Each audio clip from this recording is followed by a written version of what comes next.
अक्सर ऐसा लगता है ना कि शेयर बाजार एक बहुत बड़ी उलझी हुई पहेली है।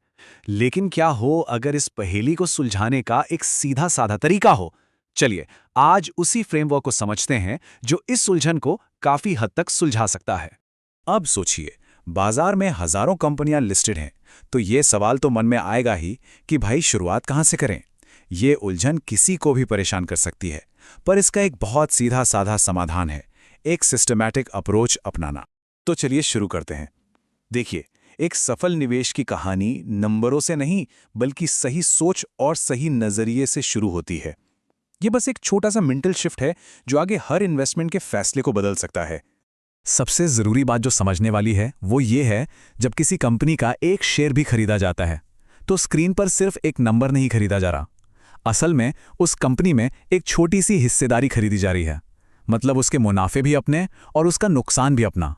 और इसी सोच को दुनिया के सबसे महान निवेशकों में से एक वॉरेन बफे ने बड़े ही कमाल के तरीके से समझाया है। उनका कहना है कि लंबी अवधि का नजरिया और धैर्य, बस इसी नींव पर एक मजबूत पोर्टफोलियो खड़ा होता है। तो इस सोच के साथ हमारा पहला प्रैक्टिकल कदम क्या होना चाहिए? वो है कंपनी को समझना। और आपको हैरानी होगी, कई सारे निवेशक इस सबसे बेसिक स्टेप को ही छोड़ देते हैं। किसी भी कंपनी के बिजनेस को असल में समझने के लिए बस इन 3 सवालों के जवाब खोजने की जरूरत है। पहला, कंपनी बेचती क्या है, कोई प्रोडक्ट या सर्विस? दूसरा, उनके कस्टमर कौन है, आम लोग या फिर दूसरी कंपनियां? और सबसे अहम सवाल, आखिर कोई दूसरी कंपनियों को छोड़कर इन्हीं से क्यों खरीदे? और यहीं पर एक बहुत ही दिलचस्प कॉन्सेप्ट आता है जिसे कहते हैं मोट। सोचिए, जैसे पुराने जमाने में एक किले के चारों तरफ खाई होती थी जो दुश्मनों से बचाती थी, ठीक वैसे ही एक मजबूत मोट वाली कंपनी अपने बिजनेस को कंपटीशन से बचाती है। इसका एक बढ़िया उदाहरण है फेविकॉल। जब भी किसी को गोंद चाहिए होता है तो दुकान पर जाकर फेविकोल ही मांगा जाता है। ये एक मजबूत ब्रांड मोट का क्लासिक उदाहरण है। चलिए, अब उस हिस्से पर आते हैं जिससे अक्सर नए निवेशक थोड़ा घबरा जाते हैं, नंबर्स।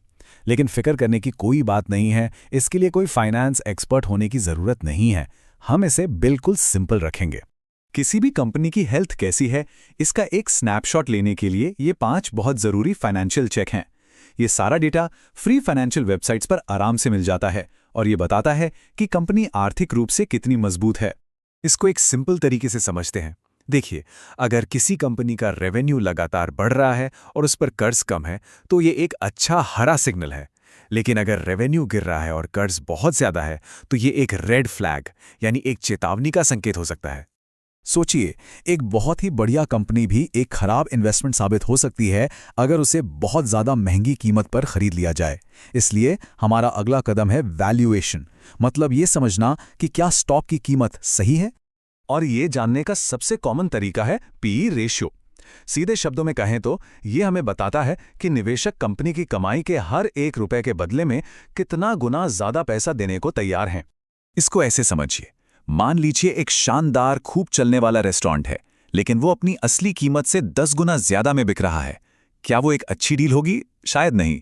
स्टॉक्स के साथ भी बिल्कुल यही लॉजिक काम करता है। ज्यादा कीमत चुकाने का मतलब है कि भविष्य में रिटर्न कम हो सकता है। तो सवाल ये उठता है कि क्या ज्यादा पीई हमेशा बुरा होता है? देखिए, ऐसा जरूरी नहीं है। एक तेजी से ग्रो करने वाली टेक कंपनी के लिए 40 का पीई भी ठीक हो सकता है। वहीं एक धीमी गति से चलने वाली कंपनी के लिए शायद 15 का पीई भी सही हो। मतलब यहां कॉन्टेक्स्ट बहुत जरूरी है। तो ठीक है, हमने माइंडसेट समझ लिया, बिजनेस को देख लिया, फाइनेंशियल्स पर नजर डाल ली और वैल्यूएशन भी चेक कर लिया। अब वक्त है इन सब चीजों को एक साथ लाकर एक फाइनल एक्शन लेने वाली चेकलिस्ट बनाने का। तो कोई भी शेयर खरीदने से पहले अपने आप से ये 5 सवाल जरूर पूछने हैं। क्या बिजनेस आसानी से समझ में आता है? क्या कंपनी के फाइनेंशियल्स ठीक ठाक हैं? क्या कीमत सही लग रही है? क्या मैनेजमेंट पर भरोसा किया जा सकता है? और क्या इसे कम से कम 3 से 5 साल तक होल्ड करने का इरादा है? अगर ज्यादातर सवालों का जवाब हाँ है, तो शायद निवेश के लिए एक मजबूत उम्मीदवार मिल गया है। और हाँ, जाने से पहले कुछ आम गलतियों पर भी बात कर लेते हैं जिनसे बचना बहुत जरूरी है। जैसे कि टिप्स पर भरोसा करना, जो स्टॉक बहुत भाग चुका है उसके पीछे दौड़ना, या फिर मार्केट गिरने पर घबरा कर सब कुछ बेच देना। ये वो गलतियां हैं जिनसे बचना ही बेहतर है। तो इस पूरी बातचीत का पूरे एनालिसिस का जो निचोड़ है वो इस एक आखिरी और सबसे ज़रूरी सवाल में है। जब भी कोई स्टॉक खरीदें तो बस ये पूछें, क्या ये वाकई एक ऐसा बिजनेस है जिसका हिस्सेदार अगले 10 साल तक बना जा सकता है? यही वो सोच है जो एक असली निवेशक को सट्टेबाज से अलग करती है।